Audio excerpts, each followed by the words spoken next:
Works better when it's turned on. Test, test. Okay, that's good. Test.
Okay, good evening, everybody, and welcome to the first official meeting in our new administration building. So there may be a few little tweaks as we go along tonight.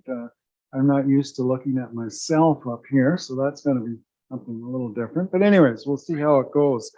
So we'll call this meeting to order.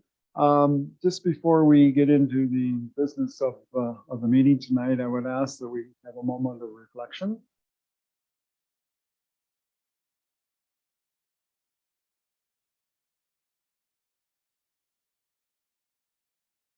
Okay, thank you. All right. Just before we start, I'll warn everybody that at 6:15, I was still in a soybean field. So if things are a little dusty here tonight, that could be why. First item is the confirmation of the agenda as it was circulated. So do we have an addition to the agenda? Yes. Thank you, Your Worship. We're requesting to add an item for report to council for item 5.7.3, which we've distributed to council, and we have copies available if anyone in the audience would want one, regarding the External Audit Financial Services Award.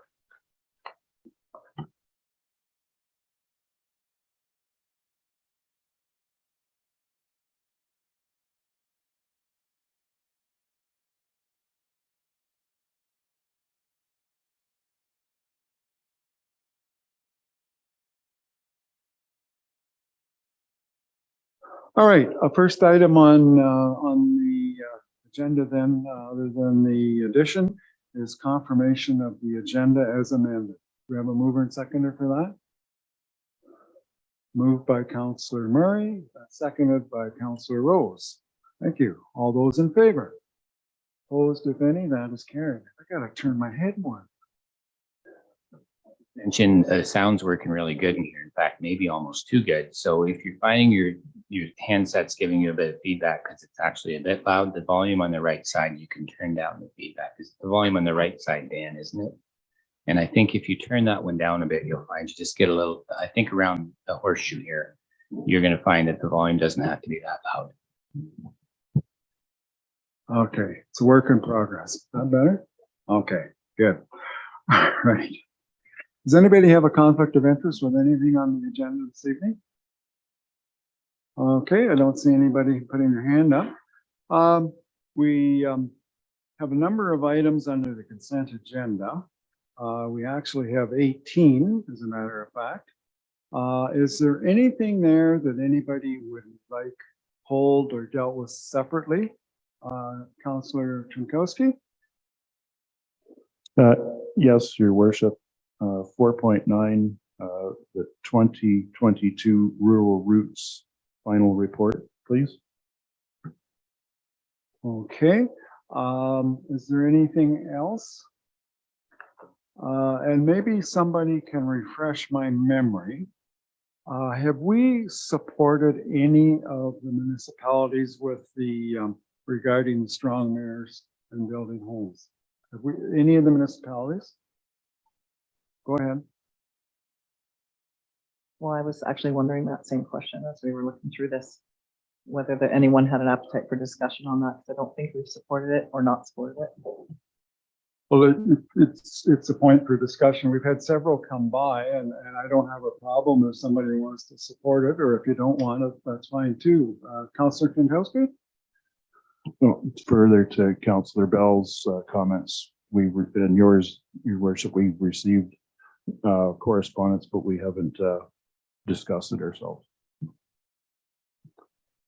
Okay, I'm going to circle back. We have several here tonight with resolutions. Do you wish to support any one of them, or do you want to do one on your own, or do you want to do nothing? We'll pull it for discussion. Okay, all right. Very good. All right. Dean, do you want to address yours, and then maybe we can put it back in with the others? Thank you, Your Worship. First, I want to thank Tony Jackson and his working group for the work that they've done in 2022 and for compiling this report for council's information. My question or comment was at the end of the report, it was mentioned that this was a 3-year pilot project, and the timing of that project has come to an end. So I wanted to ask council if we were to discuss the continuation of that project tonight or defer that discussion for a later date. But either way, I would recommend that this as a budget item, that this project be included as a budget item for discussion for 2023. Okay, my suggestion, and the rest of council can agree with me or not. We'll leave that in with the consent agenda, but we'll bring it up under other business at the end of the night. And if we can have a discussion then, and you want to refer it to budget deliberations, that can come out of that at that time. So we have, and how are we going to handle the strong mayors and building homes? We'll just accept the consent agenda and it can come under other business as well, or what would you like? I'd recommend you have a discussion about it now, and if you would like to refer to staff for more information, or if you feel that you have enough information to support one of the resolutions, I think we deal with it now. Okay, sounds good. Okay, Councillor Bell. Sorry, got ahead before I got a question just about the rural routes final report. As I was reading through it, there was a few spots there where it said a few of the invoices were still outstanding. Do we know if they still are outstanding? Or like as the final report, it had written on it, invoice was outstanding or paid by personal. So do we know if that's still all outstanding or not? I believe we're all settled up. It's just the timing when the report was submitted. And I will mention at this time that, and I'll mention it again when we get to other businesses, I would have every intention that we bring this project forward as part of the base budget for 2023. The fact that it's a pilot project is kind of, I think, been forgotten after the great success of the first year. It's been very successful, and I see we'll continue it.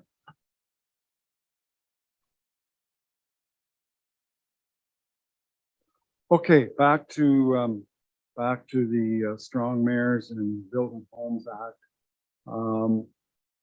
Who wants to start the discussion? Don't all jump at once.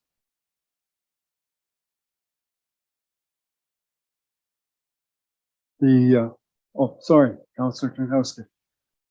Well, I guess I'll start by mentioning my observation as this bill was created for what I'll call the big city problems, Toronto and Ottawa and the like. I tend to agree with what the town of Wasaga Beach has said, and that this bill seems too heavy-handed, and it does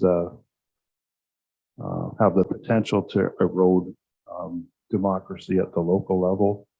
I think in West Perth's experience, if there was a problem with how housing submissions are being handled, it's not at the local level, it's at the provincial level, i.e. the LPAT system is broken and needs repair. So I would support what Wasaga Beach is saying in their declaration.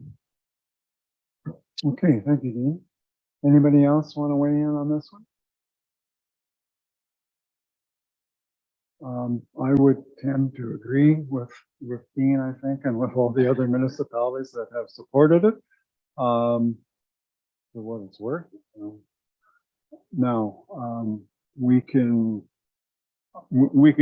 send our own resolution in, but I would suggest it would be just as simple that we support Wasaga Beach and endorse that and go from there. Yeah. If I may, if we're looking for a resolution, I would just direct staff that a letter be sent to the Minister of Municipal Affairs and Housing, outlining that the proposed powers are not appropriate, and to outline other ways for the province to institute housing and other matters. So we're going to go on our own. Yeah, I would say, and then we motion it to circulate to all other Ontario municipalities. That's generally the theme of what we have 6 or 7 on the agenda, and that's what they're all doing.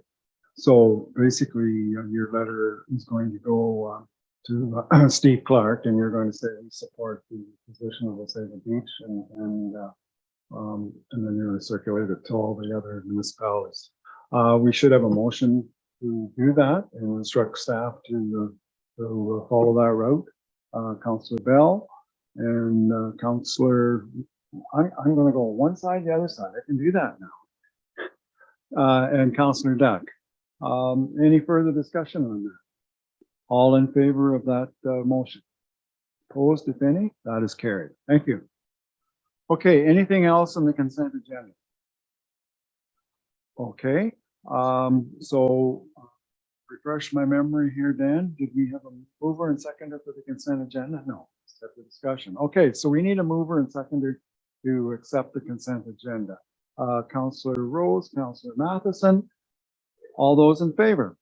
Opposed, if any? That is carried. Thank you. Okay, moving on. We have a number of reports. It's kind of a heavy-duty planning night tonight. So the first item in the planning department is a plan of subdivision West Mitchell Developments.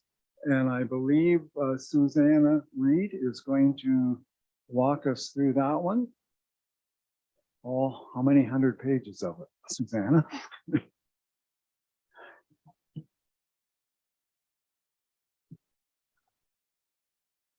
Shall I continue? Okay, thank you very much, Mr. Mayor, and good evening, Council. It's very wonderful to be here in person. So tonight, the file that we're considering is a plan of subdivision, file WP 2201, an application submitted by West Mitchell Developments, and the agent is Carolyn Baker. For plans of subdivision, West Perth is a commenting agency, so the application is brought to council tonight for your comments, and it will then be taken to the Perth County Council meeting this Thursday for the public meeting. So this is the location of the property. It's west of Wimple Street, east of the unopened Dungy Lane, and the red star on the air photo shows you the location of the property.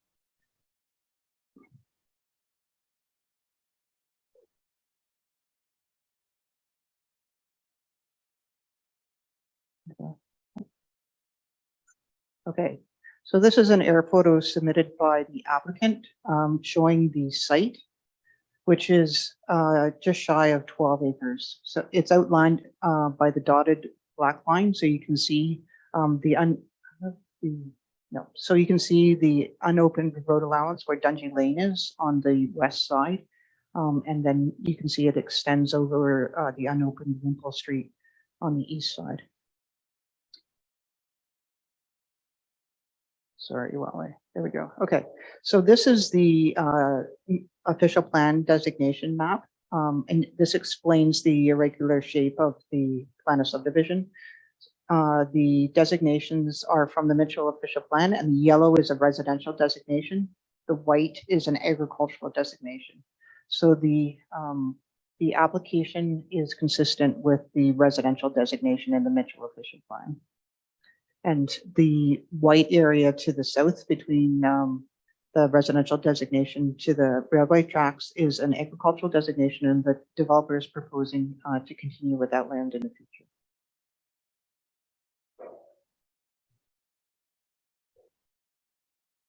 Okay, thanks. Oh, and this is the zoning from the West Perth zoning bylaw. So you can see that most of the land is zoned future development. And then there is the green strip of land behind Walt Lane that has an R1H, a low density residential zone. This slide also shows very well the extensions of Wimple Street and Dungy Lane. This is the sketch of the proposed development as submitted by the developer's consultant. So you can see the single detached residences behind Walt Street on the east side of Wimple Street, and then a number of blocks, and then also single detached dwellings on the west side of the unopened Dungy Lane, and I'll explain that in more detail. Some photos of the property. So this is standing behind the memorial forest, showing that the subject property is currently being cropped, looking north. And this is standing at Coburg Street and the unopened Wimple Street, looking towards the subject property. Are you continuing for me? Okay, thanks, Hannah. This is the standing on Huron Street, looking towards the unopened road allowance, Dungy Lane, which is one of the accesses. And then the second access is the unopened Wimple Street. So this is standing on Coburg Street, looking at south along the road allowance for Wimple Street. Some of the pictures of the area sites. So north of the subject site, this is standing on Wimple Street, looking north where it is opened. And on the west side of Wimple Street is commercial and light industrial. And the next slide. And this is Ontario Beer Kegs, which is immediately adjacent to the subject property. And then standing on Huron Street at the corner of Wimple Street, and there are a number of highway commercial uses. This is one of the buildings or businesses that is there, Quadro. Surrounding the site, south of the highway commercial strip is residential. So this is looking down Walt Avenue, and the development then is proposed behind those residences. And this is standing at the corner of Coburg and Wimple Street, and you can see that there's single detached residences here. Oh, okay. So all of I had this time so that it would all come in one at a time, but the information at the bottom of the screen is from the Mitchell official plan, and that gives you a sense of what the densities are for low, medium, high density. And the red arrows point to all of the different types of densities that are proposed for this development. So immediately behind Walt Avenue are single detached dwellings. So those are proposed to be single lots, each with one house, and that's 17 units per hectare. And then you can see that is all that type of development is also proposed on the west side of Wimple Street. So both sides of Wimple Street have single detached dwellings. Thank you. And then on the west side of the unopened Dungy Lane is also proposed to be single detached dwellings. Then there are 3 areas where townhouses are proposed, north and south of a new street, Street A, and then on Wimple Street. Yeah, on the south of Street A are also townhouses. And then finally, there is a proposed 60 unit condo apartment proposed in block 17, and that's 48 units per hectare. Okay, the next slide. So noise and vibration, the developer prepared a noise and vibration study, both to consider the impact of the railway and the impact of the highway commercial light industrial north of the subject site. And you can see in the draft conditions that are in council's package that there are warning clauses proposed for all of the development in order to advise purchasers that there is a railway in proximity to the site. And then for the north side of the development to advise purchasers that there's some noise from the light industrial commercial uses to the north. There is also a memorial park, and the red and the air photo on the right shows you the location of Memorial Park. It's very close to the site. And so it's both noted because it's beneficial to the development to have a park in proximity of this residential development, and also because it's the site of a closed landfill site. The municipality prepared a methane gas study, which concludes that there's no concerns anticipated from the existing closed landfill site to the proposed residential development. And then one more slide is this is discussions with the developer with regards to pedestrian access. So the developer has expressed a willingness to include pedestrian access at the north side of block 17 in order to provide an option for people who want to walk towards the highway commercial development on Huron Street. And then we have also been in conversation with the municipality about proposing a trails that would come down the unopened Wimple Street road allowance to allow people who are living in this area to walk to the memorial.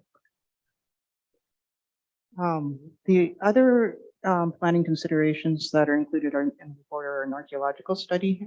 Stage 1 and 2 archaeological study have been completed, and a stage 3 is included in the conditions of draft approval.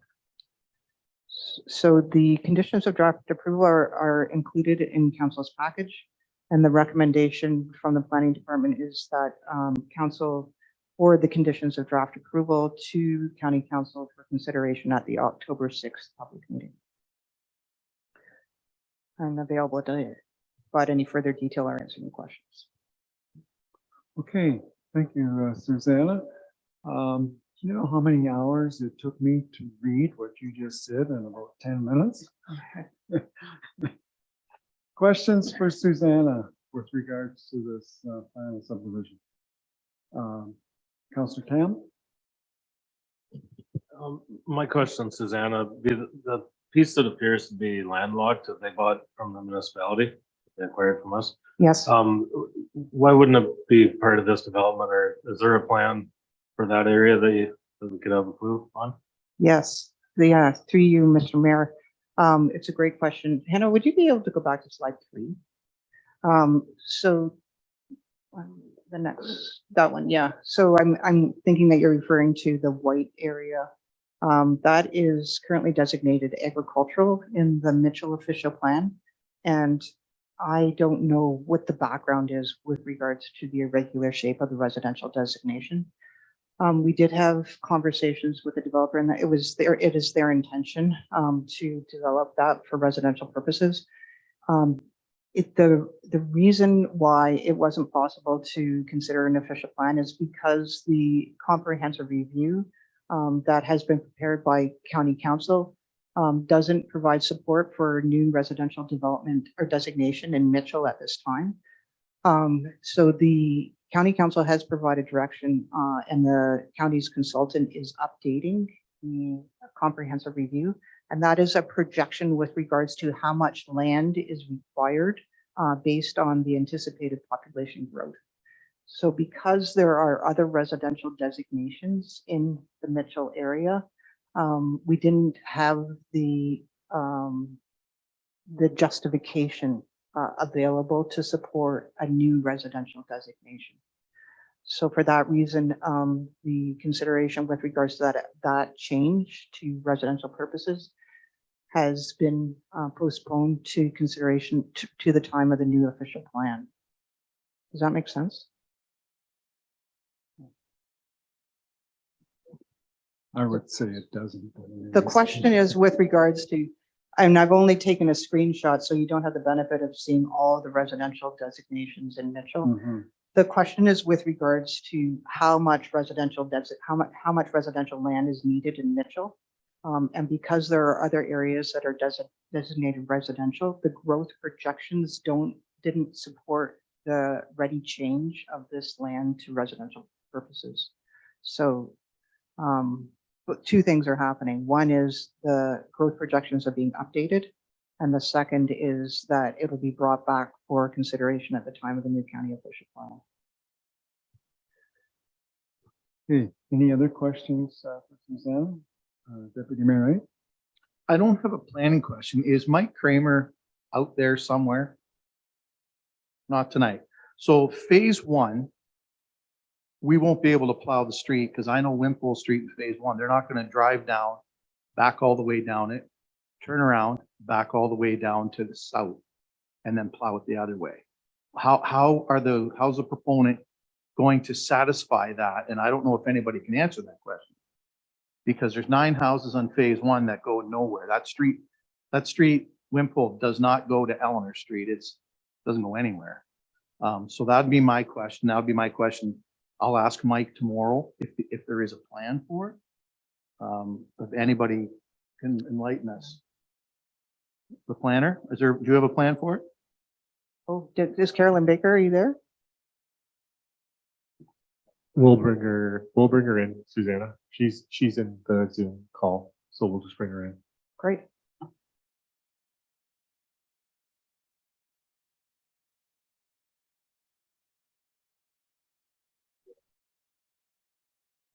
Welcome, Carolyn. How are you, Carolyn? Good So evening. we can hear you, I think, but we don't see you. So, Okay, no problem. do you want to ask your question again? Carolyn, did you hear my question? I believe through the mayor, was the question the 9 lots proposed in phase 1 on Wimple Street, how would they have access in the first phase? Yeah, I wonder how the streets are going to be cleaned in that because there's no way to get in there to do phase 1. Through the mayor, as part of the first phase, the owner is proposing to construct Wimple Street or the extension of Wimple Street from its current terminus down to lot 9. So those 9 lots would have frontage on a municipal road being constructed as Wimple Street. So they could use that road to get in and out and connect to Huron. But my question is, at the end of that road, it goes nowhere.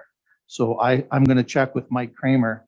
He's going to have to plow down the road, back all the way up, turn around at Colbert Street corner, back all the way down past those 9 houses to plow the road. There's going to have to be some way, shape or form to turn around at the end of Wimple Street at the south end. Because I Through the- don't believe our plow truck will back up all that way and back down. And this is where the future planning would have been a street turning to the west to go across there. Through the mayor, and I apologize, I understand your question better. You're certainly correct that should there be a phase 2 of development, being the land that was owned by the municipality and now the developer, there will be a connecting street connecting Dungy Lane and Wimple.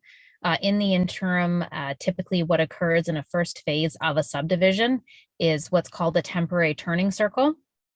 And that is provided at the terminus, and it is temporary. So things like a snowplow and fire trucks, for example, can safely turn around and not have to do a multiple point turn. Thank you. Okay, any other questions at this time, either for Susanna or Carolyn? Oh, sorry, Councillor Jankowski. Thank you, Your Worship. Through you, I have a couple sets of questions for Susanna. My first question deals with traffic. Susanna, we've talked about the future development of that open space through Councillor Tam's question and also Deputy Mayor Wright's question. So wouldn't you agree that the future traffic will be more than what the traffic consultant has already indicated in this report? Like significantly more? That's my first question. To you, Mr. Mayor, the traffic study has been reviewed by the municipal engineer and he has indicated that he has no concerns. But I don't have any further comments. Well, I guess I have a concern because the neighbors have pointed out their concern about the traffic. So that concern to me is a valid one. And we should be, if we're going to plan that area correctly, then we need to evaluate the total impact, not just the short interim impact on the traffic. My second set of questions would goes to the neighbors' concerns wherein they talked about traffic, but what's to be done about the loss of the mature trees? I don't see a plan here that deals with the loss of trees. And I don't see anything here that deals with to mitigate the impact on the neighboring properties regarding pollution or the noise concerns that they've stated in their correspondence to the municipality. I believe those concerns need to be handled with this submission. Yes, thank you very much. Yeah, I really appreciate the question. What the thinking was with regards to the concerns from the neighboring property owners was that they are both delegates to the October 6th public meeting. And what I was thinking is that we would receive their comments at the public meeting and then follow up with those property owners and go and meet them on site and discuss the nature of their concerns. I don't know, Jeff, if you want to offer any other specific comments. And we did have a conversation with the municipal engineer this morning with regards to the neighbors' concerns. And he indicated that it was premature to talk about the specific location of the road allowance. So I don't have any further details with regards to the trees. Yes. Is that helpful? I guess the one other piece I can offer with regards to process is that tonight West Perth is receiving the information with regards to the subdivision and the draft conditions as a commenting agencies, and we're inviting you to provide the municipal conditions to the county for their consideration at the public meeting. So there will be an additional process, the public meeting at the October 6th County Council meeting in order to receive the comments from the public directly. Okay, thank you, Suzanne.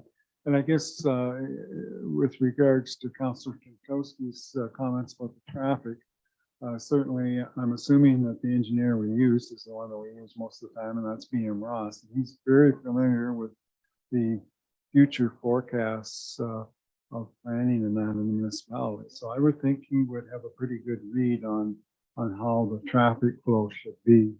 But it's certainly an interesting comment to make anyways. I wonder if it would be helpful if we showed, like, Hannah, can you just take the cursor to Huron Road at Dungy Lane? So it's the end of the green, yeah. So that's the area that we're talking about.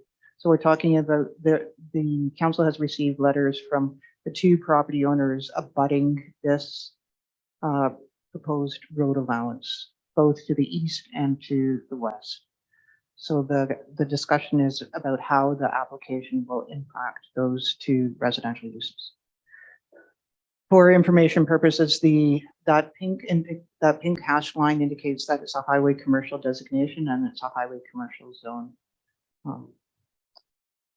That's helpful. Okay, thanks, Suzanne. Councillor Bell. Sorry, I just have a question as I'm looking at this public meeting. It is at 9 a.m.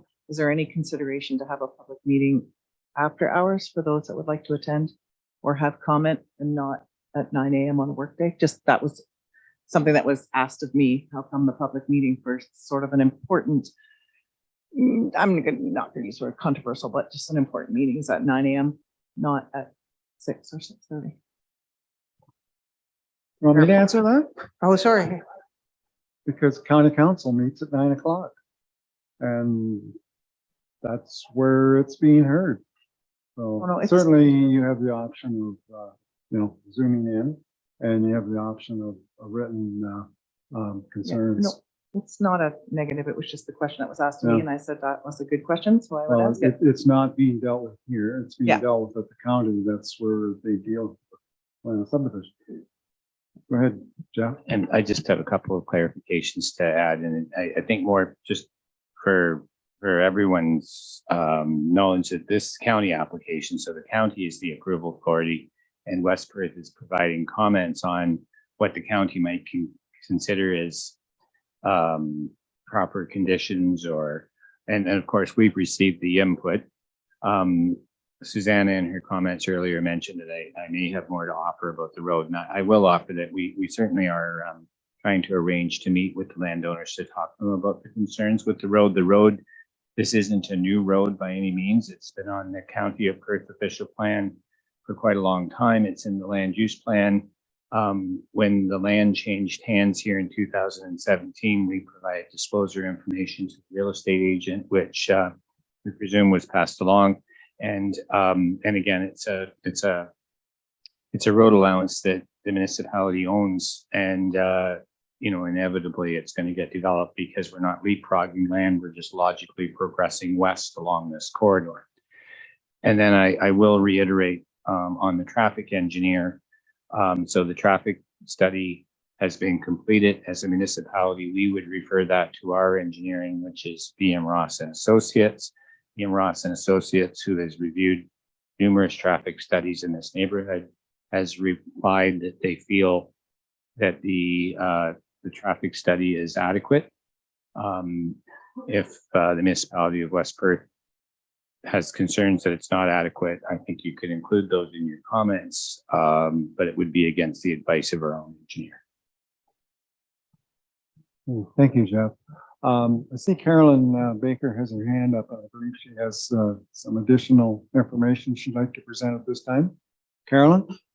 Oh, thank you. And through the mayor, I just wanted to add a note about the comments on the traffic study that was prepared by Salvini Consulting and the need to consider future development. So I just wanted to note that the traffic study includes not only this phase of development that's before you this evening, but also the potential future phase, which I'll call what we refer to as the hole in the donut, that piece of land that was owned by West Perth. There are development concepts for that piece, and the potential traffic generation on that portion has also been included in the traffic study, as well as future projected traffic growth. So the transportation engineer actually assigns a yearly increase in background traffic over a 10-year period, as well as the first phase and the second phase when they're looking at their traffic generation numbers. So I just wanted to clarify that there was a more holistic view to the transportation projection numbers. Thank you. Okay, thanks, Carolyn. Do you have anything else at this time you want to add? I think I'm all right. Thank you very much. Okay, very good. Thank you. Okay, looking around the table, any further questions? Last call. Okay, we do have a resolution here, a recommendation, and I will read that, and then we'll see if we can get a mover and seconder and go from there. So the recommendation is that West Perth Council receive the report entitled WP 2201 Plan of Subdivision submitted by 2729988 Ontario Inc., West Mitchell Developments, Part Lot 64, all of blocks 22 to 25, registered plan number 532, and part of Park Lot 63 and 66, registered plan 341, Municipality of West Perth, and that West Perth Council forward the conditions of draft approval to for WP 2201 Plan of Subdivision submitted by 27229988 Ontario Inc., West Mitchell Developments to County Council for consideration at the October 6, 2022 public meeting. Do we have a mover and seconder for that? Moved by Councillor Rose and second by Councillor Mathis. Any further discussion?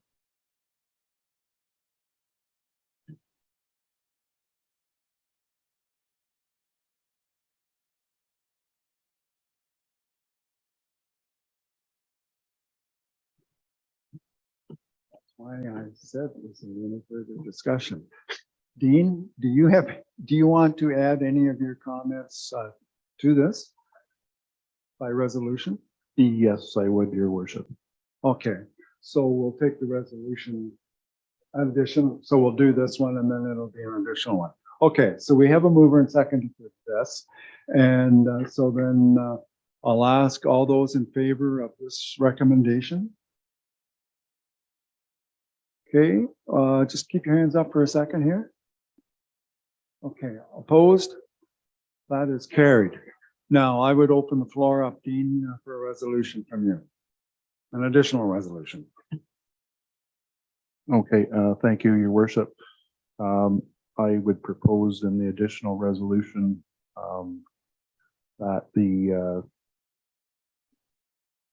first of all, that the consulting engineers involved with the traffic count respectfully ask that they check their calculations. This is coming from one engineer to another, so I have to do that. I have to phrase it that way. I'm not checking their work. I'm asking them to double check their calculations. Secondly, in this resolution, I want to ensure that the property owners' concerns are dealt with in an equitable manner in the terms that they with respect to their comments about the traffic, their comments about the impact on their property through noise and pollution and the other interferences that they've noted in their correspondence. I just don't want, the intent for this is so that we have neighbors that get along and not have neighbors that are in conflict with each other.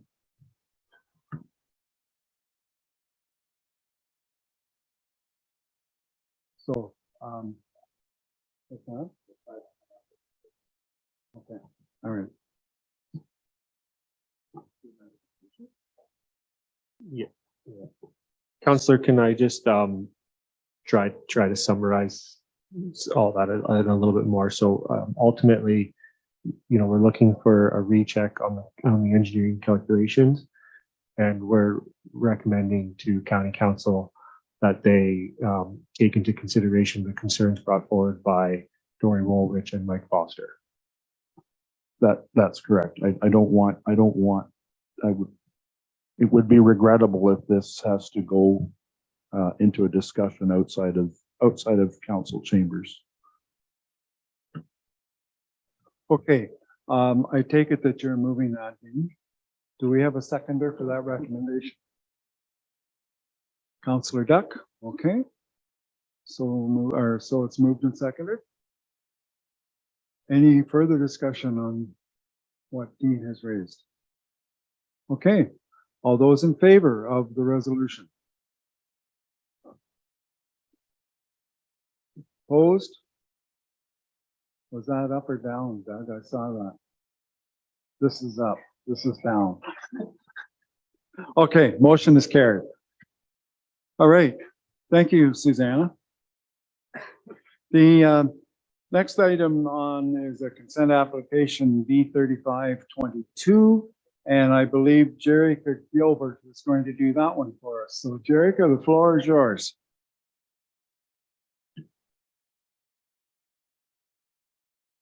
I'm on now. Great. Thank you, Mayor.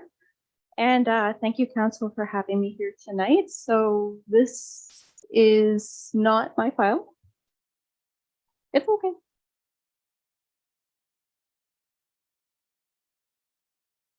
Perfect. All right. So this is consent application B3522. Applicant is Henry Minen, and Carolyn Baker of Baker Planning Consultants is the agent. I have to admit, my apologies, Council. Both the application and our GIS has Blanchard Street as spelled with a C. The CAO and I looked at the old maps of Mitchell today, and apparently it is with an S. So if anyone has an issue with that, my deepest apologies. So this is for a consent application to create one new lot in the south side of Mitchell. It's the surrounding land uses are residential in nature. Next slide. So the retained parcel will have approximately 24.3 meters of frontage on Blanchard Street, and the severed portion will have about 23.6. So they're fairly close in size, and they will both be about 0.3 acres. The retained parcel will have the residence of the Minans, and the severed parcel is proposed to have a fourplex. So 4 units, 2 bedrooms each, that are intended for the rental market. So we had a planning justification letter, a functional servicing report, and an archaeological assessment that have all been submitted with this application. Next slide. Oh, you're already there ahead of me. So if this on the right, bottom right there, we have the existing site plan. And then to the top left, it's just showing which ones of the, it's okay. But basically, if this application is approved, a rezoning will be required to be considered by your council. For the retained portion, there's going to be a reduced front yard setback and a reduced side yard setback. Those two are due to the lot being legal non-conforming. Whenever we put a new lot line in, we have to consider that. And then because we're reducing the size of the existing lot, there will be an increase in lot coverage for the existing steel shop. Right now, the applicant has a home occupation there for an each shop business, but he is intending to probably move that off-site since by the time you have the privacy fence down there, there won't be a lot of room to turn stuff around. For the severed portion, there will be 2 amendments needed to address parking in the front yard. There will be 6 parking spaces in the front yard coming off Blanchard Street. Part of that reason is that Upper Thames Lane is a private condominium road, so they couldn't come in back there. And there's also going to be an amendment for a patio to project 2.5 meters into the side yard. Yep, so this is the site plan for the proposed fourplex. Each unit will have its own little patio to the side, and then there will be a communal space in the backyard for residents to enjoy. It is enclosed with a privacy fence, and there will be a new privacy fence down the middle of the lot. So the Mitchell official plan speaks to density for townhouse developments in our community. They're to be within 10 to 17 units per acre, or in this case, considering the 0.3 acres, 3 to 5 units. So 4 units are considered appropriate for this site. If you want to go to the next slide, this is just what the plans are going to look like. So it's all going to be 1 level slab on grade. And then next slide. I have to admit, I normally like providing my own photos, but I think people would be generally annoyed if I was standing at this angle on Blanchard Street. So this is Google Street View before the Upper Thames Lane is constructed on the left there. But it's quite the fourplex coming in off the road there will be close to it. A lot of amenities in Mitchell. It's close to Arterial Road, and there won't be an issue with them coming in off Blanchard. I checked with the municipal engineer. And then one more. And then on the left there, that is the back road from Upper Thames Lane. As you can see, it's enclosed. That shed in the back there that you can, like the small one, will likely be coming down. And then the photo on the right is just the existing portion of the property that will be severed. Yeah, so we've received no notice from any members of the public regarding this application. Planning have reviewed it, and they do believe that it should be considered for approval. So that is what we're here before you tonight to ask you to consider. So I'm available for any questions or comments. Thank you, Jerica. Before I open it up for questions, we still have Carolyn Baker online here, so I'll ask if Carolyn has anything further to add. Thank you to the mayor. Mayor, can you hear me all right? Yes, yes. Perfect, thank you. All I would just further add, we did prepare a planning justification report in support of the application, along with archaeological work and functional servicing demonstrating how the development can be serviced. The proposed building is 1 story in height, looking to address compatibility with surrounding residential uses. And with the 1 story are looking for the uses to provide greater accessibility to those looking for accessible rental units. The parking is proposed out front intentionally to provide a landscaped rear yard that abuts the residential to the west. So I just wanted to provide that little bit of clarification on the site-specific provision on parking in the front yard. But certainly that was a very comprehensive presentation, and I can answer any questions that council or members of the public, if you're in the audience, may have. Thank you. Okay, thank you, Carolyn. All right, questions from council?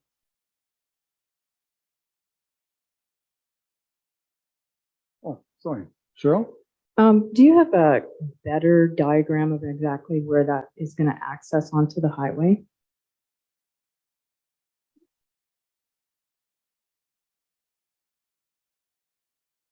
Yes, sorry, that's probably the best one right there. It will just be down in that corner. I was speaking to the chief building official, and there might be a need for a shared driveway, but that can all be addressed during the site plan process when we grant them a new entrance. Yeah, that would be my only concern with that, is kind of on a bad spot and a blind spot. There's a bit of a hill there. So there's two accesses coming on the highway. It might be a little tricky. Okay, other questions? Oh, Councillor Pinkowski. Thank you, your worship, through you. Jerica, you mentioned that the eavesdrop business on what will be the retained lot, there's a plan to relocate that business, that's correct? I didn't hear that from the applicant. I heard that from the building official, but their home occupation, he's just basically storing some of his trailers and that in there. There's no employees or anything. This is a residential lot. This isn't a commercial lot. I'm not sure if that answered your questions, but yeah. Okay, I just during your presentation, I thought I heard you mention that the business, I got the impression that there was a plan for the business to move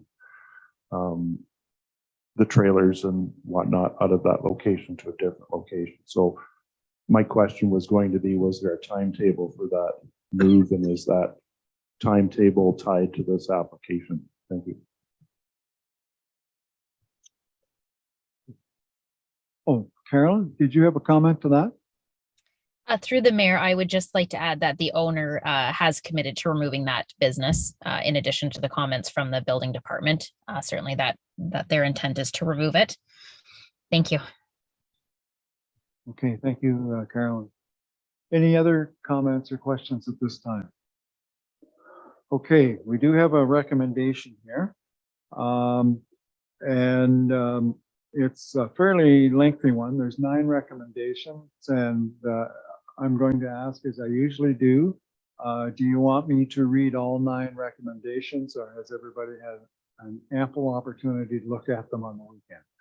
Okay, so I will read the main part of the recommendation, and then the other 9 will be considered as read. So the consent application, the recommendation that the Council of the Municipality of West Perth receive the report entitled Consent Application File B3522, Minor affecting lands described as Park Lot 46, Plan 339, known as 22 Blanchard Street, Mitchell Ward, Municipality of West Perth, and that Council recommends to the County of Perth Land Division Committee approve consent application file B3522, filed by Carolyn Baker on behalf of Henry and Laurie Minan, affecting lands described as Park Lot 46, Plan 339, known as 22 Blanchard Street, Mitchell Ward, Municipality of West Perth, subject to the following conditions, and there are 9 conditions that were attached to that. Do we have a mover and seconder for that recommendation? Moved by Councillor Harold, seconded by Councillor Murray. Any further discussion? All those in favor? Opposed, if any? That is carried. Thank you, Jerica. Now, on to the next one, and it's consent application file B34 for Ben Oasis. And I believe, Jerica, you're going to look after that one as well. So go ahead. Thank you, Mayor. Yes, this is B34-20. Perry and Kathy Benaways are the applicants, and Trevor McNeil is the agent. So this is in a familiar area of Mitchell that we kind of discussed earlier tonight with the West Mitchell development. It's further north. So the surrounding land uses are residential in nature. This is on the newly opened Wimple Street road allowance. And there's also some light industrial and commercial to the south. Next slide. So it's designated residential in the official plan.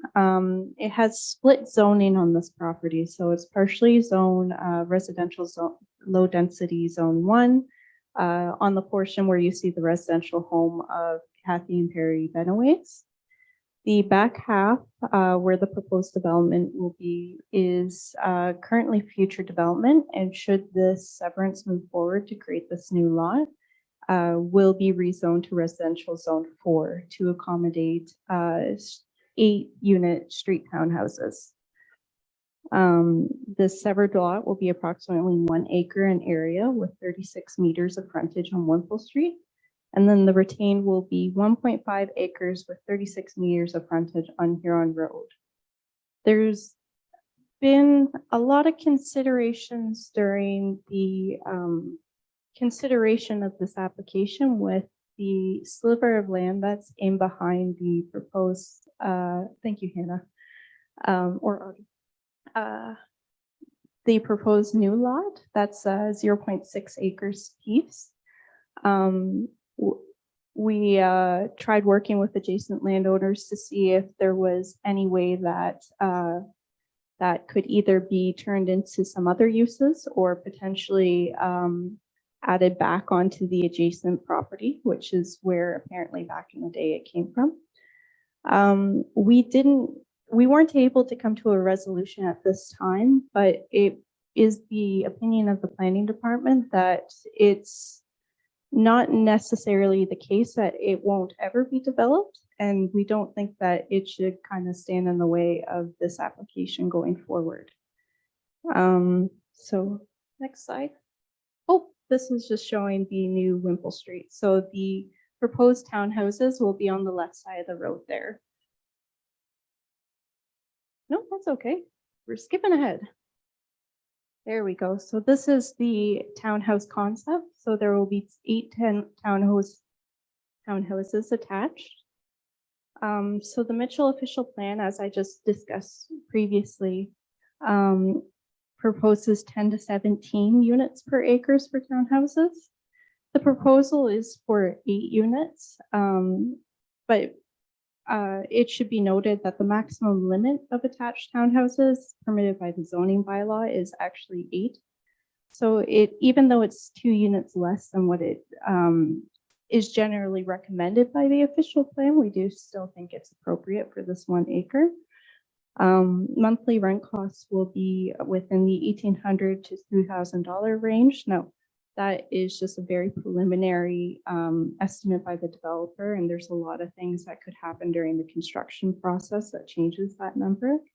But we just wanted to note, since attainable housing is something that we are interested in for our community, that it would be above the threshold for a low-income household, but would likely be affordable for a moderate-income household. And the developer in question is proposing these to be accessible units for, I'm trying to eat the microphone, sorry. For seniors is the target market, so that folks can retire to these units where they don't necessarily have to take care of yard costs or anything like that. So section 5.1.5.4 of the official plan states that townhouses should generally be compatible in form and character with the surrounding area in terms of lot size, shape, design, and built form. We recognize that we want to encourage density within our settlement areas, since it's essential for the protection of prime agricultural land within our communities. But we also want to ensure that multi-residential units add to the existing neighborhood. The development will be subject to site plan control, like all multi-residential units over 2 units are. And we do have examples of this style of townhomes integrating well into the Mitchell community. So the next slide, this is actually built by the same developer over on Eleanor Street. As you can see, it's well landscaped and it integrates well with the single detached residential homes. So this application, there was concerns noted by a nearby landowner who has objected to the application on a few points. So this application will be considered at the Land Division Committee on October 31st. So I'm more than happy to answer any questions or take any concerns that council might have And we do recommend that this development move forward to help contribute to the housing stock within the Mitchell community. Okay, thanks again, Jerica. All right, questions from council? Any questions or concerns or comments with regards to this application? Okay, I don't see any hands going up. So we do have a recommendation here.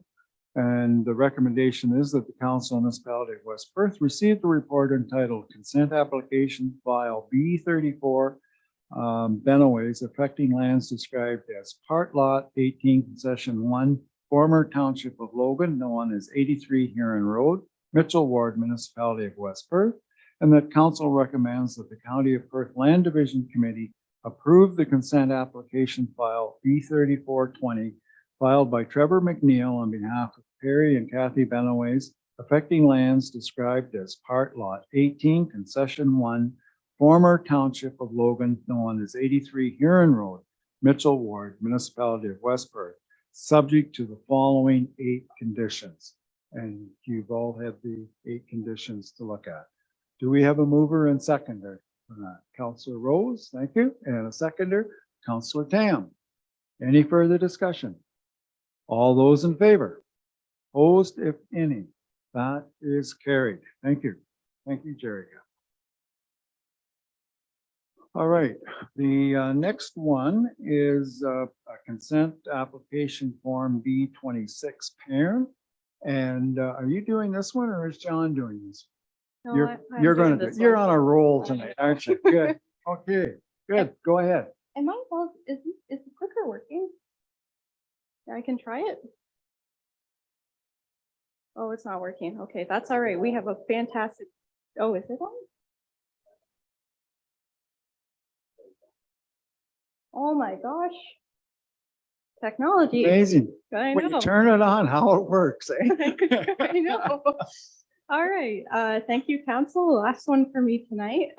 This was a really interesting one. So this is B26-22. The applicants are the Kearns family, and they're represented by J. Andrew Phillips. So this is Part Lot 22, Concession 8, Part 1, Plan 44R2546, and Part 1, Plan 44R2652. There's no municipal address. The adjacent land uses are agricultural in nature, aside from the reason we're here tonight, which is the Fullerton Cemetery. So this is actually a lot addition. We're not creating a new lot here. We're adding land to the existing cemetery. So there's a few considerations that went into this one. The official plan designation is agricultural. However, there's also something called the North Thames Area of Natural Scientific Interest. That is what we call it Earth Science ANSI. If you hear me say ANSI, it's just Area of Natural and Scientific Interest. It's quite large. It covers almost the entire Fullerton area. Thankfully, we spoke with the Ministry of Natural Resources, and based on the land uses that are proposed, we don't believe that there's going to be any issues with the ANSI. There is also a portion of this properties that's zoned A2, and that's for sand and gravel deposit. Thankfully, not over the portion that's going to the cemetery, so we don't need to worry about it. Likewise, that corner up there is regulated lands with the Upper Thames River Conservation Authority, but we received comments from them that they have no objection to this one. So as we can kind of see from the age of the severance sketch, this change was actually proposed over 20 years ago, and the land in question has already been integrated into the cemetery lands. Basically what happened is a legal error occurred, which resulted in the lands not being properly registered, and this was only discovered earlier this year when land ownership changed to the Kearns. So kind of regardless of the circumstances of how an application gets to us, we have to actually assess the application under modern planning policy.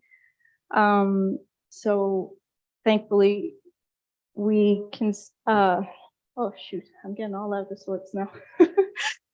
I got to the finish line and I'm slowing down. A major consideration for this one, though, was the minimum distance separation formula, which council is well aware of, but for any members of the public, it's just to ensure that sensitive land uses, cemetery is a sensitive land use because folks gather there for obvious purposes, are kind of buffered from agricultural uses, which sometimes emit what we could call nuisances from smells, noises, that type of thing. In this circumstance, there is a hog barn across the road. It's actually owned by the Byrne family as well, and it is about 1/10 of what it normally should have been for the minimum distance separation formula. However, what we're basically considered with this application, the hog barn was constructed in 1998. The cemetery addition was already contemplated by at least 2000, the year 2000, as we can see in the aerial photo here. So that is the tree line that is now over there. So a huge consideration was we wanted to make sure that if we were adding this land officially to the cemetery, that wouldn't put any limitations on any existing agricultural facilities. But essentially what we determined is that the cemetery lands already impact the livestock operations to such a point that adding this sliver won't make a difference. And I mean, at the end of the day, they have coexisted for this length of time without no issues. So planning has no concerns with proposing that this move forward. So I'm happy to answer any questions or concerns council might have. We did have a few, we had a few community members reach out and kind of ask, hey, what's going on? When I explained that, oh, hey, there's nothing basically changing, which just a legal error we're correcting, they were fully in support of the application. So that concludes my presentation. Okay, thanks again, Jerrica. Any questions from council? So I can't resist asking this. You indicated there's no 911 sign at the cemetery? Oh, no, there is at the Okay, cemetery. I thought- The well, I thought you said- agricultural land. Yeah, no, the cemetery has a 911. Okay. It's 80. I had a picture. No, of it. that's fine. Well, I thought I saw a 911 sign there. The other half of my comment was people are just dying to get in there, so how can they find it? Okay. I resisted when it came to the earth science agency. I said to the ministry, I mean, we're not taking any of the earth away, we're putting something into it, but they did not appreciate that as much as I did. So We're on a roll, aren't we? yes, we are. Okay, any questions? All right, if not, we do have a recommendation here with regards to consent application file 26. And the recommendation is that the council municipality of West Perth received a report entitled Consent Application File B2622 Parent affecting lands described as Part Lot 22 Concession 8, Part 1, Plan 44R 2546, and Part 1, Plan 44R 2652, Fullerton Ward, Municipality of West Perth, and that council recommends that the County of Perth Land Division Committee approve consent application file B2622 filed by J. Andrew Phillips on behalf of Adam, Heather, and Robert Perrin affecting lands described as Part Lot 22 Concession 8, Part 1, Plan 44R 2546, and Plan 1, and Part 1, Plan 44R 2652, Fullerton Ward, Municipality of West Perth, subject to the following 8 conditions. Do we have a mover and seconder for that recommendation? So Councillor Bell and Councillor Matheson. Any further discussion? Okay, all those in favor? Opposed, if any, that is carried. Thank you, Jericho. All right, moving on.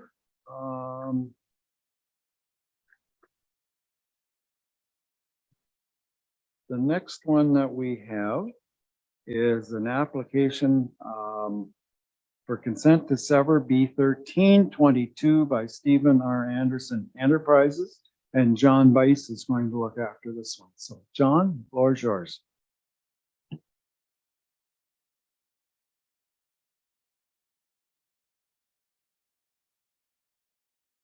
Thank you, Mayor McKenzie and Council. This application is for a lot enlargement severance. No new lot will be created. It's located at 48 Wellington Street, and the lot to be enlarged is 32 Wellington Street.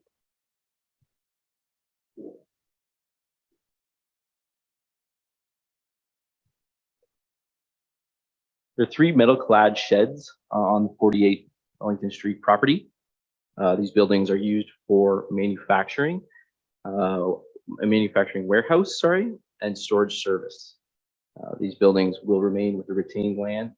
You can kind of point them out on the survey there, along more of the, thank you very much, along more of the eastern side of the property. The severed parcel is proposed to be 740 square meters, which is 0.18 acres.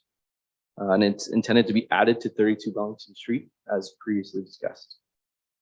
The property to be enlarged contains a welding shop that is no longer in use. And you can see it in the existing building, the far south side. Further south, perfect, right there. The property owner is proposing to reconstruct a new industrial warehouse.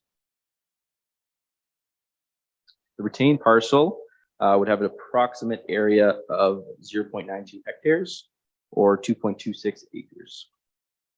A little note to add to this application is that file B14-22 is being considered concurrently with this application.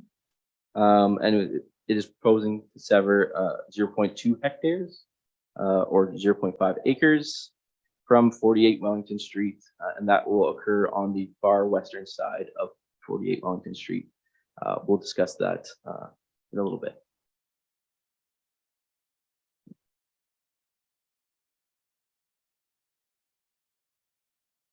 There we go. The area outlined in yellow will be the severed parcel, and it will be added to the area in blue. Again, no new lot will be created. The area outlined in red will be the retained portion. So this image was taken from the noise study submitted by Valcoustics Canada Limited. The Mitchell Official Plan, section 9412, requires consideration for compatibility of industrial development in proximity to neighboring sensitive land uses. A noise study was identified as a requirement for this consent application, as there are 2 sensitive land uses within proximity to 48 and 32 Wellington Street. The sensitive land uses are 153 Lane Street and 25 Wellington Street, identified in the red rectangles, as you see on the north and south of the key plan there. The conclusion of the noise study identified no additional mitigation measures required for the expanded use. The proposal is therefore in conformity with the official plan. So this image was taken during a site visit. It just shows the existing access onto 48 Wellington Street, which will be the retained land. Again, this image was taken on the same site visit, shows the opposite direction, and it shows the access onto 32 Wellington Street and the proposed area to be enlarged. This will be reviewed through the site plan process as access is a site plan consideration. The existing welding shop to be replaced is considered legal non-complying to the West Perth zoning bylaw. It's based on the side and front yard setbacks. The proposed structure meets the intent of the zoning bylaw for legal non-complying reconstruction. One additional measure to identify during the legal non-complying section is that if the building permit is not issued for the redevelopment within 1 year of the demolition of the existing welding shop, then the applicant will need to apply for relief, whether that would be a zoning bylaw amendment or a minor variance. Just a note to make. So this photo is of the watercourse on 48 Wellington Street, or the retained lands. And this section is regulated by the Upper Thames River Conservation Authority. We've gotten comments received sent by the Upper Thames River Conservation Authority as part of the notice of application process, and they've advised that they have no objection to the application. A tiled portion of the drain is not regulated by the Upper Thames River Conservation Authority. And it will be realigned for the redevelopment of 32 Wellington Street. This is just an additional comment to make, as this will be done through the Drainage Act process. Staff recommends that the County of Perth Land Division Committee approve the application subject to the conditions. One additional note is that the application was circulated and notice was provided via sign on August 31st, 2022, and comments from the public were not received. Only comments from Upper Thames were received. Thank you very much. I'll be happy to answer questions. Okay, thank you, John. Questions from members of council? Seeing none, the recommendation that we have here for application for consent December number B1322, and is that the Council Municipality of West Perth received the report entitled Application for Consent to Sever number B1322 by Stephen R. Anderson Enterprises affecting lands described as 48 Wellington Street, Mitchell, and that the Council Municipality of West Perth recommends that the County of Perth Land Division Committee or its designate approve the application for consent to sever number B1322 by Stephen R. Anderson Enterprises, Inc., affecting the lands described as 48 Wellington Street, Mitchell, subject to the following 8 conditions. Do we have a mover and seconder? Moved by Councillor Trinkowski and seconded by Councillor Rose. Discussion? All those in favor? Opposed, if any? That is carried. Oh, thank you, John. Now I believe we have one more for you. And that is application for consent to sever number B1422. Again, Stephen R. Anderson Enterprises. So, John? Thank you, Mayor McKenzie and Council. This is the opposite application as I had just mentioned, also involving 48 Wellington Street for an additional lot enlargement severance. The location again, 48 Wellington Street. So this severed parcel, and you can see it in the far west portion of the severance or the survey there. Severed parcel is proposed to be 0.2 hectares or about half an acre, and is intended to be added to 149 Herbert Street. The retained parcel would have an approximate area of 0.786 hectares, 1.94 acres. When the severed parcel is added to 149 Herbert Street, the enlarged lot will have an area of about 1.25 acres. Consent file B13-22, as I had mentioned before, occurred or is currently occurring on the opposite side of this large property. So the area outlined in yellow is the severed portion to be added to the area in blue for lot enlargement. Area outlined in red will be the retained section. Area to be severed from 48 Wellington Street and added to 149 Herbert Street is seen in this image here. There's no development or redevelopment proposed with this application, as the lands will continue to be used for parking purposes.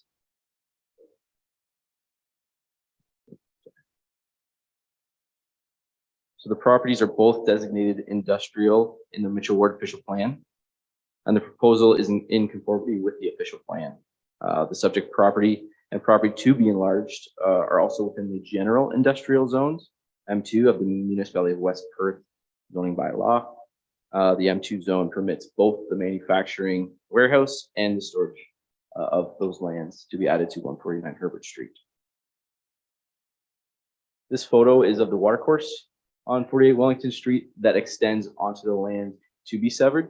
So that is a bit different from the drain or the watercourse image you saw previously in the other 48 Wellington Street consent application.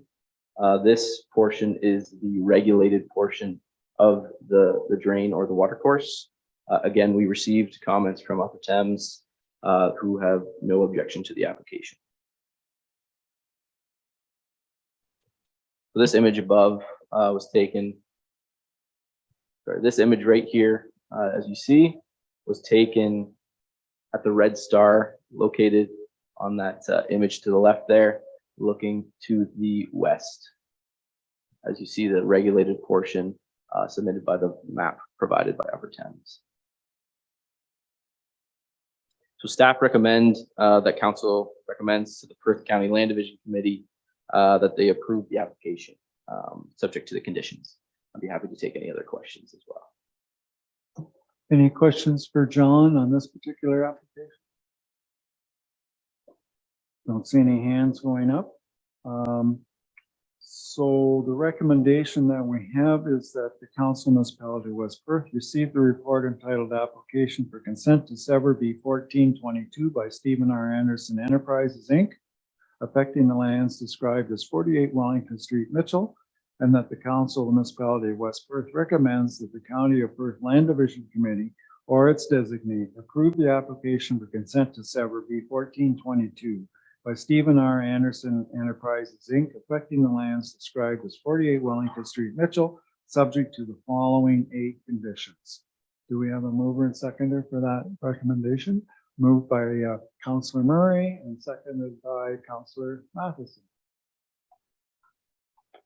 Any further discussion? All those in favor? Opposed, if any? That is carried. Thank you. And we have one more, John. It is a night of planning for sure. Pages are sticking here. Okay, the next one is an application, a severance application file B0922 for B&T Ag Limited. So John, I'll let you walk us through this one. Thank you again, Mayor McKenzie and Council. So this property is located at Concession 5, Lot 10 in the Fullerton Ward. As you can see by the red star in the property's proximity to Mitchell there. It's in 911 number is 5379, line 29. So Brian Seven is the president of B&T Ag Limited. Brian and Trudy Seven, own their home located at 2674 Perth, line 33, which is in Perth East. They also own through B&T Ag Limited, 5379 line 29, which is the application or the property in consideration from this application. The house on 5379, as you can see through the severance survey here, is surplus to the farm operation, and they have applied to sever the house on this farm. The applicant is proposing to sever about 3,127 meters squared, or about 3/4 of an acre, and retain 41 1/4 hectares, or 101 and change acres.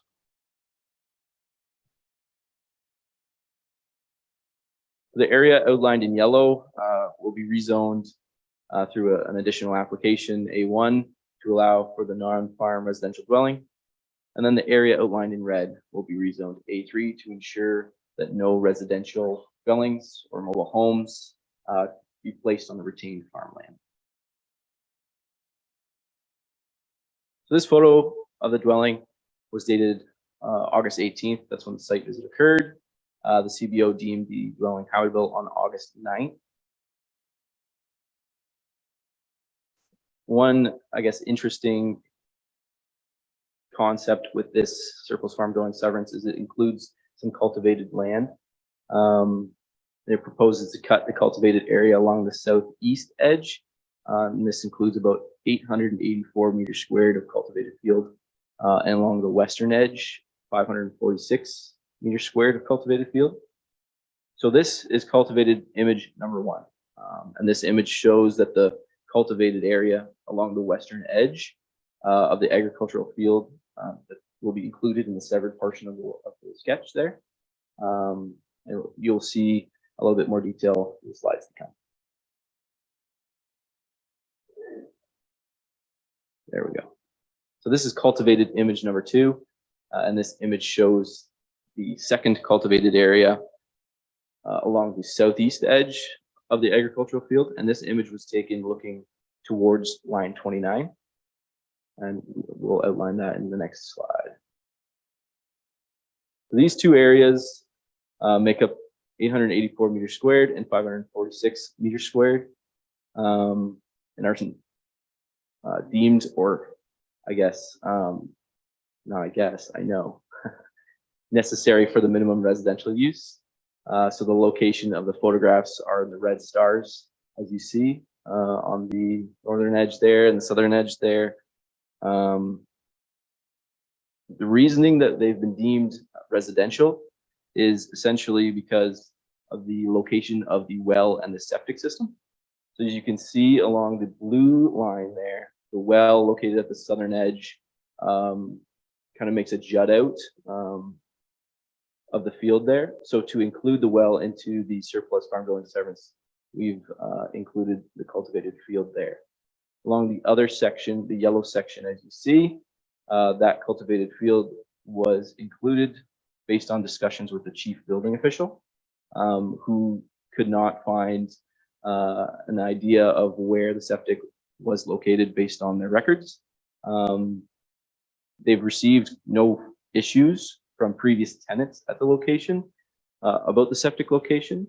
So based on this inability to locate the exact location of the septic system, it was a requirement to add some cultivated land to form a more linear pathway for the surplus farm building severance. And based on that, we're recommending approval to the county land division committee or its delegate, and I'd be happy to answer any question. Okay, thank you, John. I was looking here and I know I read it. What's the size of the severed lot? The size of the severed lot is 0.77 acres. Yeah, so it's a fairly small lot.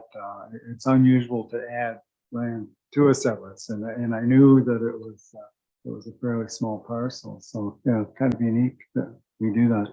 Questions for John? None.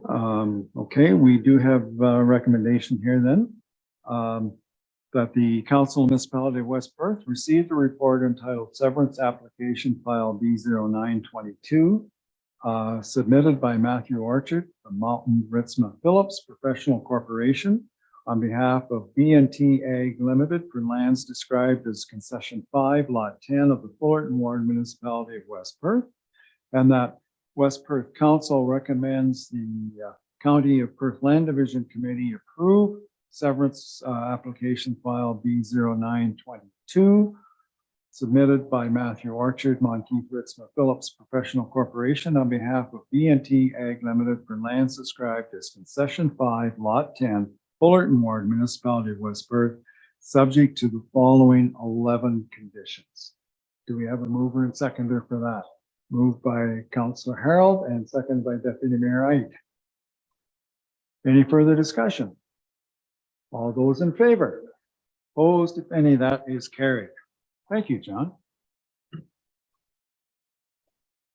So I think that concludes all the planning matters that we had for tonight. We do have, I have Chief Building Official, but I don't think there's anything from his department here tonight. So the next item then is the Fire Chief's report. So Chief Hunter.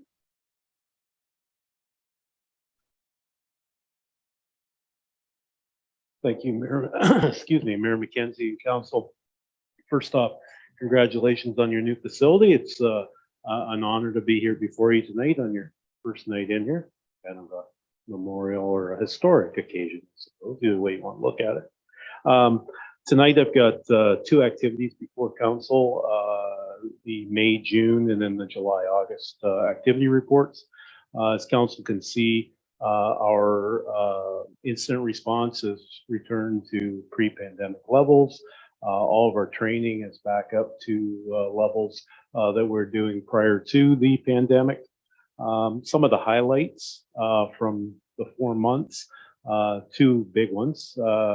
For the month of July and a little bit into August, we implemented an open air burn ban. It was county-wide, lasted a little more than a month, and then we rescinded it when the weather changed, and we didn't have too many non-compliances with that. The other big event, much bigger than the burn ban, was the grand opening of the fire station. I want to thank all members of council that did attend that. It was a great day. We had lots of visitors and lots of positive comments. And I'll gladly answer any questions on my reports. Questions for Chief Hunter? Go ahead, Councillor Tam. Just two questions, Bill. One, I wondered if you had an update on the fire department pickup. And I saw that there's one or two vehicles around town. Another one was last night I was in a household with a fire scanner, and it sounded like there's a motor vehicle collision call that might have been a hoax or not maybe reported right. I just wondered if there's a way of dealing with that. Sure, Councillor. First one, the pickup truck. The actual pickup truck is probably going to be delivered tomorrow or sometime this week. We've made arrangements with our emergency light provider. They are expecting about 6 weeks. Once all the parts come in, then the truck will go to them. So anticipation is probably within 8 weeks we'll have the truck in service, and then we can dispose of the existing one. But we're certainly looking forward to that. And to your second question about the call last night, yes. Motor vehicle collision came in. The location was quite accurate. Nothing was found. Crews searched basically from Moncton down to Russellville along Highway 23. Couldn't find anything. I have not followed up with the OPPs as to where the call came from, but I'm sure that they're probably just as interested as we are as how the call came in. But I don't have any other information to share with that. Other questions for Bill? You mentioned about the open house that we had for I was going to call it a ribbon cutting, but it was a hose uncoupling, right, for the fire hall. Plans for an open house for the general public? Yes. Fire Prevention Week is coming up, starts 1 week from yesterday, and there will be an open house at the fire station on the 11th, Tuesday night. Certainly all members of council, I believe the information has been circulated, but if it hasn't, we'll make sure it has. But the station will be open for members of the public to come through. We're going to have fire safety demonstrations, lots of handouts, and we're certainly looking forward to inviting the public back inside our building. Yeah, I can't say whether the information is out there or not. The saying is you shouldn't ask a question unless you know the answer. And I knew we were having one, but I haven't seen anything advertising it. So, yeah, I guess, we can put it on our website if it isn't already on. Anna? Jester Itzma from Northeast and Westport Fire Departments is championing the advertisements for that event. And I think she was just waiting on some last minute details before we start pushing it out on socials. Good. Excellent. No, that's fine. Because I think there's I know there was quite a few people came for the breakfast, and I think that was a drawing card because they wanted to see inside the new hall. So it'd be nice if we open it up and let everybody have a look at it. So that's great. If there's no further questions for Chief Hunter, I have a recommendation here that the municipality of West Perth accepts the May, June, and July, August 2022 West Perth Fire Department activity report prepared by Fire Chief for information. We have a mover and seconder for that. Councillor Rose, seconded by Councillor Duck. All those in favor? Opposed, if any, that's carried. Thank you. All right, the next item on our agenda then is 5.7, Treasurer's Report, and here comes Wendy. So Wendy, I'll let you give us all the good news. Thanks, Mayor Mackenzie and Council. It's good to be in person. Get to see everybody's faces. So I have 3 reports. Now, the first one is the consolidated statements for the end of August. We're showing favorable in our results, and I took a look at some of the water statements, and we did a quick little view, and our revenue is higher than it was last year. And so we took a quick look, and we have 15 new accounts, which is great because that's showing growth. And also we wanted to let you guys know that because of COVID, there was a few meters that were being estimated. And so now with we're able to get in and read those meters, we're getting actuals. And so we're actually collecting what we should be for those usages. And then also the environment services are changing out the meters too. So that's helping be more accurate in the reads. So that's one thing to note. So if there's any other questions you guys have for the consolidated financial statements, I'll gladly take them. Any questions for Wendy? No? Okay, carry on. Do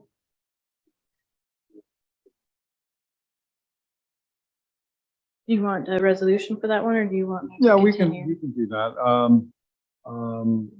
Yeah, okay. So the recommendation then is that West Perth accepts the West Perth consolidated statements as of August 31st, 2022. Mover and seconder, Councillor Chinkowski, and seconded by Councillor Bell. All those in favor? Opposed, if any, that's carried. Okay. My second report is just to let you know that we have got the final documentation for the fire truck infrastructure loan. When it was presented back in April, the interest rate was 3.15, and we were able to negotiate 4.24. So just wanted to disclose that to you guys that the interest rate had changed. And it was written in the report in April that it was subject to change. Full disclosure there. So if there's any questions on that report, and there's a bylaw that's in the package that finalizes the loan. Okay, any questions for Wendy on that report about fire truck? All right, the recommendation that I have is that the Council Municipality of West Perth accepts the fire truck Ontario infrastructure loan report as information. We have a mover and seconder for that. Councillor Murray, seconded by Councillor Matheson. All those in favor? Opposed, if any, that's carried. Okay. And my final report is the external audit financial services. Sorry that it wasn't included. Just attached it on your desk for you. So we, just to give you a quick rundown of this report, the Perth County did the last RFP for all the lower tiers. So it would be the county and then the 4 lower tiers. And then that was for a 5-year term.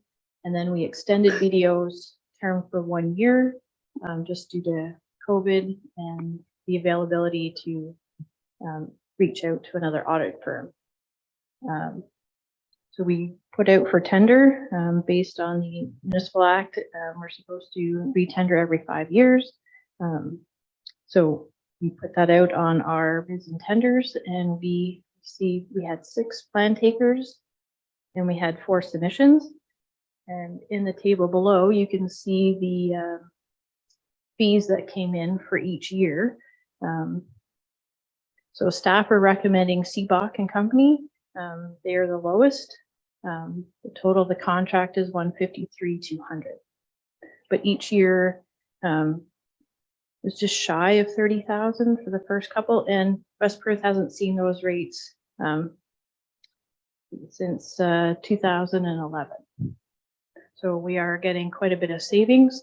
Seabach and company, both the deputy treasurer and myself went through each submission and we rated them based on the criteria that's listed on the report.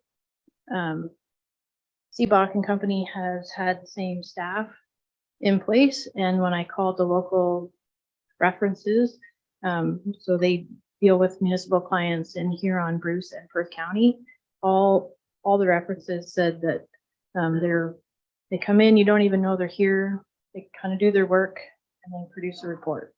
And so there's very little staff turnover. The three that are coming have been with the firm for many years. And so the three that I called, Seabach has been with them for 10 plus years. So staff were confident in making that recommendation. So if there's any questions, I gladly take them. Okay, questions for Wendy? So we went on our own with this request for proposal here. Yeah, the thought was with the treasurers that the last time that we all went together, there was only one submission and it wasn't competitive, obviously, with just receiving one. Then the thought was there's not much savings if we go together because an audit is an audit and the amount of hours to do one audit or to do 5. So we thought that going out on our own, we would get more submissions than we did. Okay, and I guess I'm not familiar with the firm, maybe I should be, but where are they out of? They have 2 locations, one's in Clinton and one's in Goddard. Okay. So they are fairly local. Yeah. Any other comments or questions? Okay, we do have a recommendation here, and is that the Council Municipality of West Perth accepts the report for external audit financial services award for tender for information. Do we have a mover and seconder for that? Councillor Harold, and seconded by Councillor Jankowski. All those in favor? Opposed, if any, that is carried. Thank you. Thank Very you. good. Thanks, Wendy. The next item then is the Joint Compliance Audit Committee, and I believe Dan is going to talk to us about that one. Thank you, Your Worship, and good evening, Council. Before you today is a report, and there is a bylaw under the bylaw sections, bit of a housekeeping item, but the Municipal Act requires the municipality to create a compliance audit committee for campaign expenses. So if there's any voter that comes forward with a suspicion that campaign finances weren't followed to, it would go to this audit committee for review. I will note that the Act states the deadline is October 1st, but as that fell on a weekend, it does fall to the next available day. And unfortunately, with the cancellation for the Queen's funeral at our meeting, today is the day you're getting there. So as you're aware, it is a joint compliance committee, and I believe this was done at the last election, but we've partnered up with the county and City of Stratford and St. Mary's. So everyone has a representative on it, and that's to cut some training costs and just some efficiencies as well. We've been advertising for the committee for some time now, and we do have a West Perth representative. And we're looking today for council to accept this report, but then to pass the bylaw later on in the agenda. If there's any questions, I'd be happy to answer them. Okay, any questions for Dan? Okay, recommendation that we have here is that the Council Municipality of West Perth accepts the Joint Compliance Audit Committee 2022-2026 report for information. We have a mover and second of that, Councillor Bell, and seconded by Councillor Murray. Thank you. All those in favor? Opposed, if any, that is carried. Okay, moving on then, the donation policy. Yeah. Thank you again, Your Worship.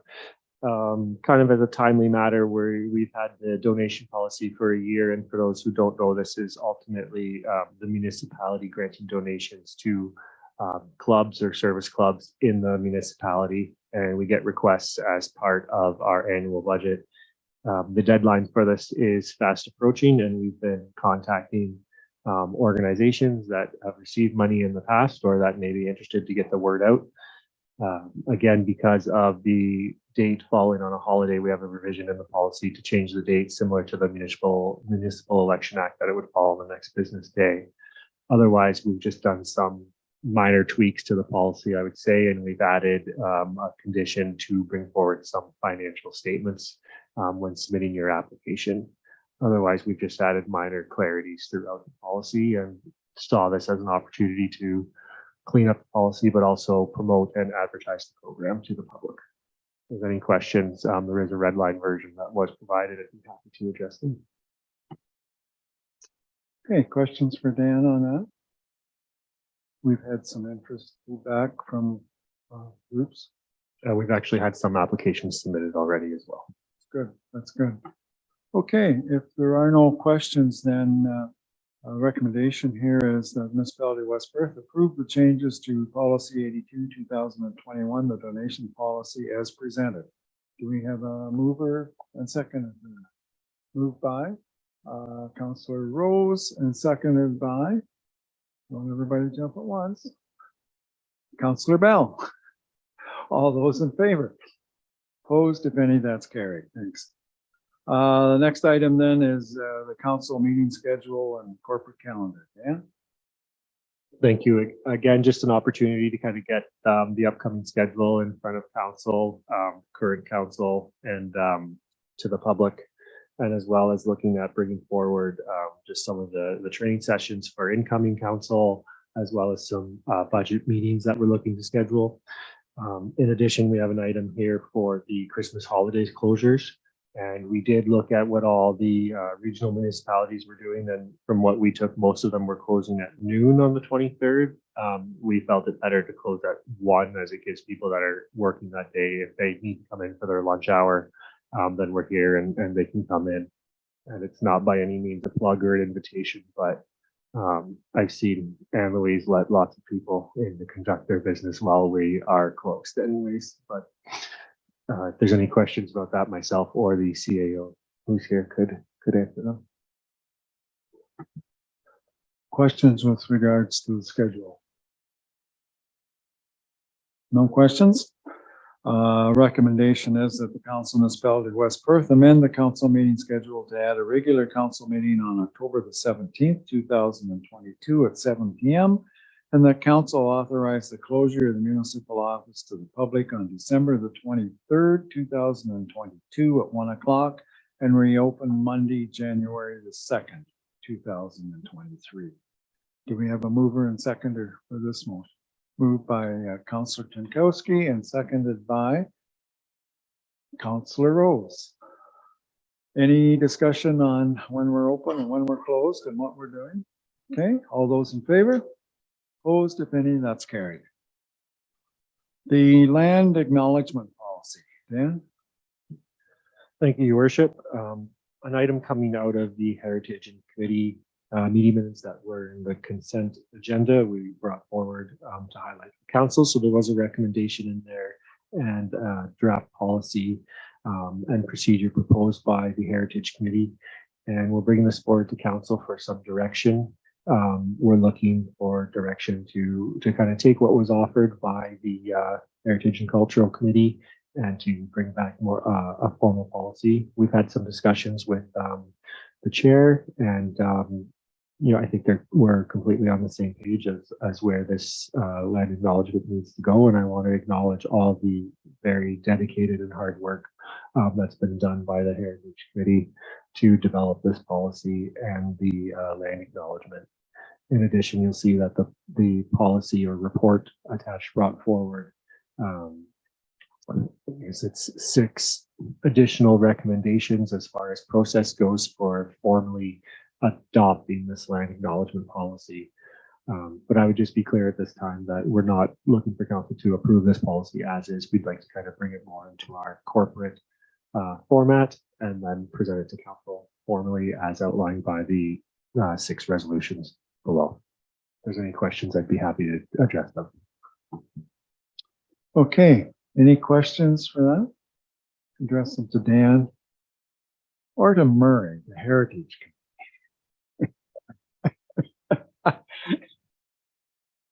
Any questions about?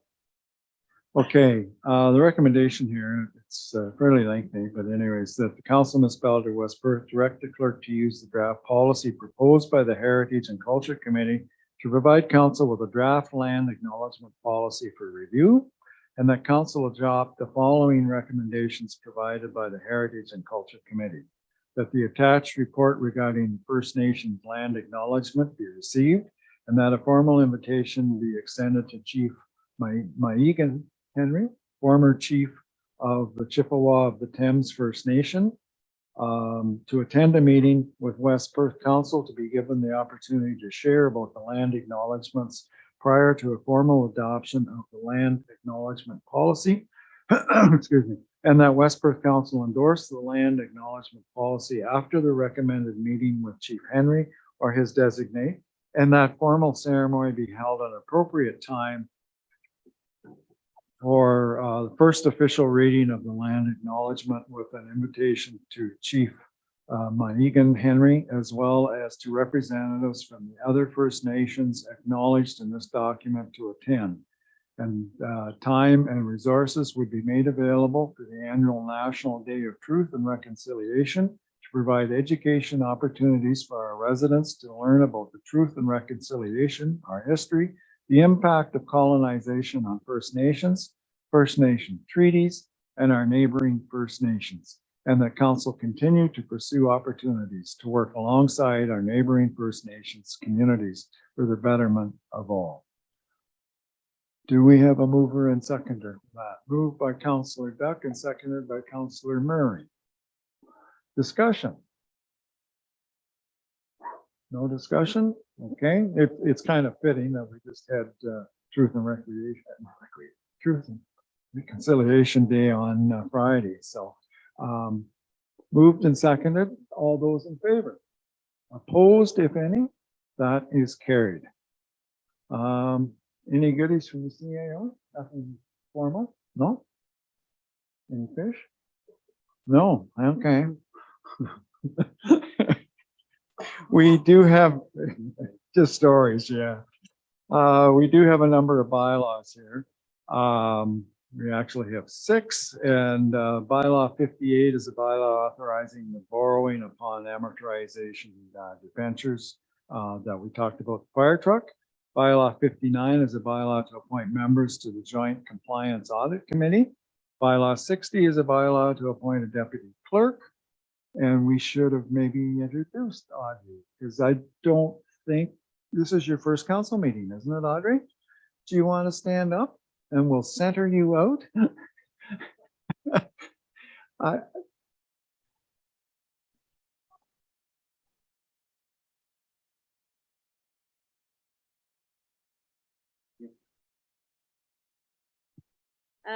So I started about a month ago.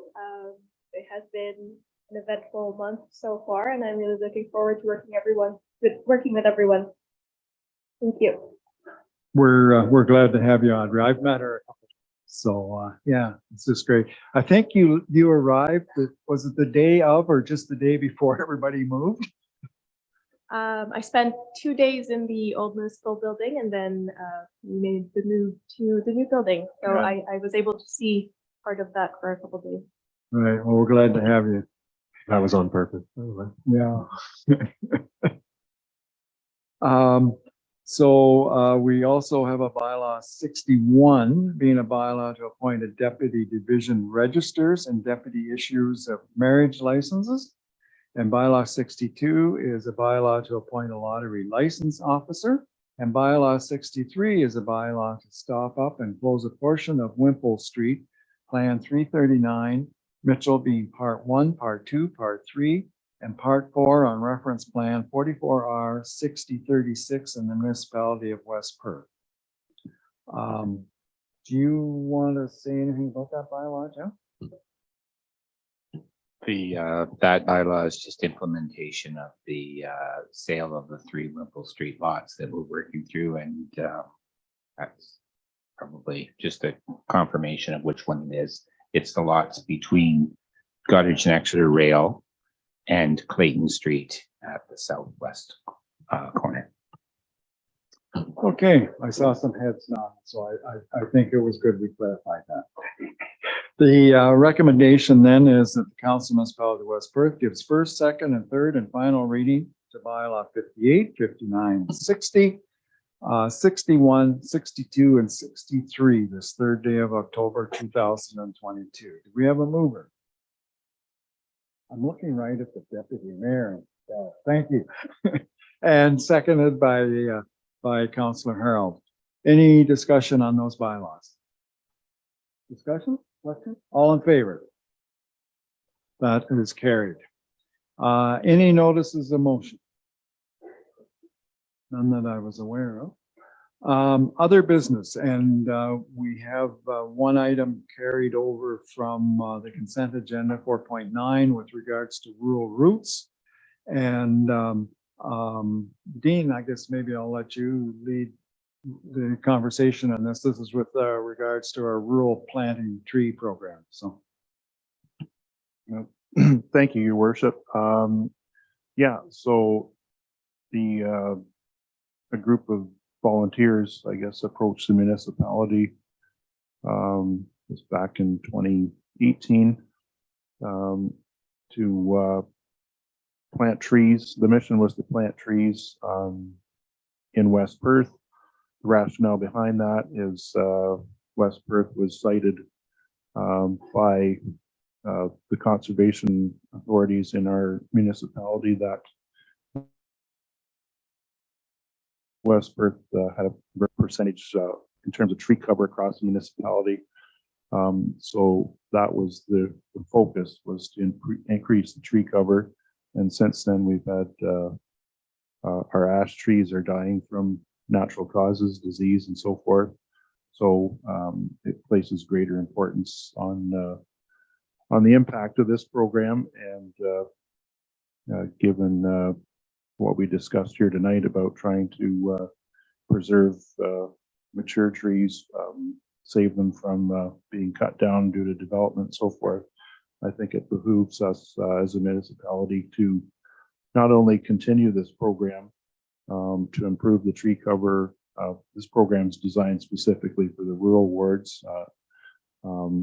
So I think it behooves us to continue this program, but to amplify it or increase its funding. But I think right now I just want to have the program continue, and then I would request that when it comes budget time that we investigate what we can do to increase the scope of the work being done by this group to benefit the community. okay, thank you, Dean. Anybody else have comments on this? We had kind of talked about it earlier, and I don't know whether you want to do it by motion, but do you want staff to come back with a bit of a report in the near future, and then with the recommendation that I go to budget? I'll take it as direction, and I want to reach out to Tony Jackson. I know I spoke to Tony a lot in the spring. I think he was trying to coax me to come and help plant bare root trees because there was a very narrow window to do it. And so that was the last I spoke to Tony about this. I know at that time he was talking about, we should do a review. He didn't mention the pilot project, and I think he was a little weary at the time too. So I think I'll certainly reach out to Tony, and I will check in with Tony. I got looking at that invoice, the one that's listed there, and I don't know that we paid it. So I'll have to check with Tony. We usually do a cleanup invoice around this time of year or a little bit earlier. So I'll check with him on those two things. Certainly I intended that we would bring this money forward in next year's budget again. And I think the big thing is to confirm that Tony, being one of the lead volunteers, is interested in continuing to provide all the in-kind that they provide. Okay, so no motion is needed. Just take direction from that. Okay, and I'm going to back up one item. Missed the 9.1 upcoming events. So The advanced poll starts on October the 17th, and we also have a regular council meeting on the 17th, and then the 24th is election day. And then November the 7th would be our next regular council meeting. And what was the date again of the open house, Bill? The 11th, okay. 6 to 8? Okay. You saw it? Oh, Yeah, I forwarded. I forwarded it to you there, but Oh, yeah, there was an okay. email that went around from Jess Georgema a okay. little bit ago. All right. Okay, good, good.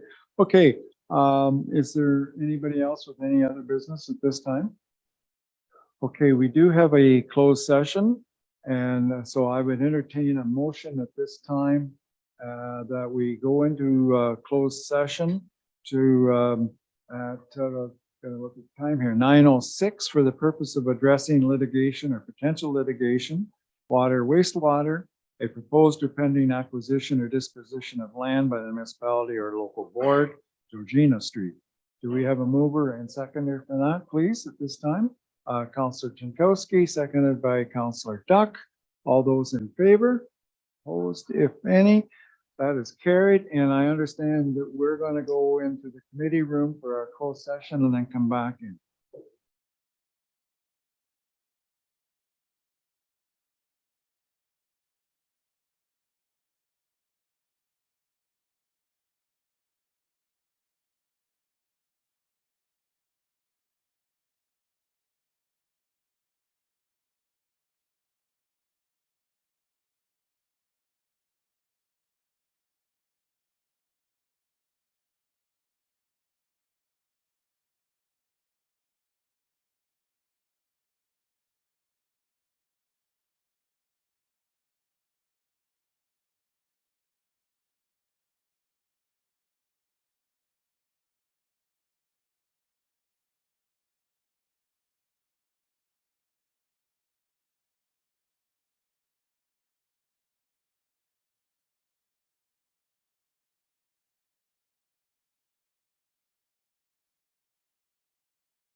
Okay, give us the word whenever. We're good to go? Okay, good. All right, we're back out of closed session and basically we had a closed session meeting and the CIO provided us an update on litigation and potential litigation as well as acquisition and disposition of some land that the municipality owns at this time. So confirmatory bylaw, I think, is next on the agenda, unless there is any other business, and I asked that before, but I'll ask it again. So the confirmatory bylaw is here, bylaw number 64, 2022, being a bylaw to confirm the proceedings of the Council of Corporation Municipality of West Perth. We read a first, second, and third time, and finally passed this third day of October. I have a mover and seconder, Councillor Rose, seconded by Councillor Murray. All those in favor? Opposed, if any, that's carried. And a motion to adjourn at 9:36. Moved by Councillor Harold, seconded by Councillor Bell. All those in favor? That is carried. We're adjourned. Thank you.